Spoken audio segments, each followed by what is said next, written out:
Sexopatía. Un equipo de investigadores australianos descubrieron en 2014 una nueva especie de marsupial, el Antechinus de cola negra. Este animal tiene un aspecto muy similar al ratón.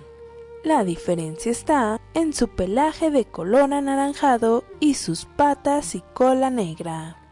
Llevan vidas bastante estresadas, ya que acumulan la mayor cantidad posible de espermas para sus hembras.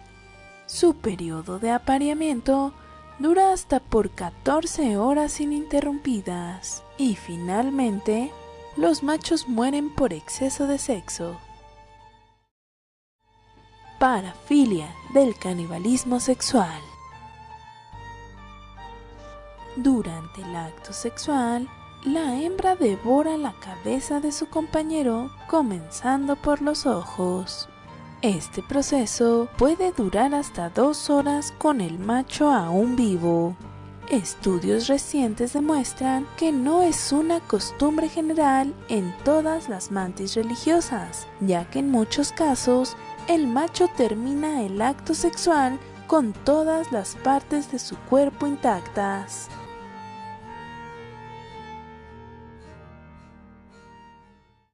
Somnofilia. Estas criaturas marinas son hermafroditas, así que ambas serán hembra y macho a la vez. Y por esta razón, las dos lucharán por mantener el papel del macho en la relación. El acto sexual comienza suave y lento, pero de un momento a otro, esta conducta cambia y entre las dos se apuñalan la cabeza la una a la otra. Esto lo hacen con una especie de puñal, el cual se encuentra en sus penes. Con este inyectan en su pareja una especie de droga que la mantendrá en total calma y aceptará su papel como hembra. Orgías. Son una especie de caracol de mar. En este caso, los machos se adhieren a una roca y con el tiempo van transformándose en hembras, para después otro macho encimarse en ella y aparearse. Un tercer macho hace lo mismo con el segundo, que en un tiempo se ha convertido en hembra. Y así sucesivamente forman una pila con docenas de ellos. Para poder fornicar, los machos alargan sus penes hasta encontrar una hembra libre algunos niveles más abajo. Estos grupos son encontrados boca arriba con las hembras más viejas debajo y los machos más jóvenes arriba. Pueden llegar a verse hasta 14 individuos en una sola pila. Una verdadera torre de lujuria. Ninfomanía. Comienza el vuelo nupcial de la abeja reina.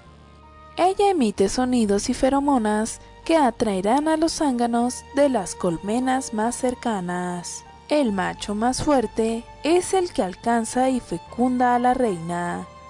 Lo increíble de este caso es que los testículos de los machos explotan al momento de aparearse, dejando dentro de la reina sus espermas, y éste muere en el acto. Se forma un pequeño momento de inactividad casi imperceptible, y después la reina y los demás zánganos vuelven a levantar el vuelo para que otro macho vuelva a fecundar a la reina.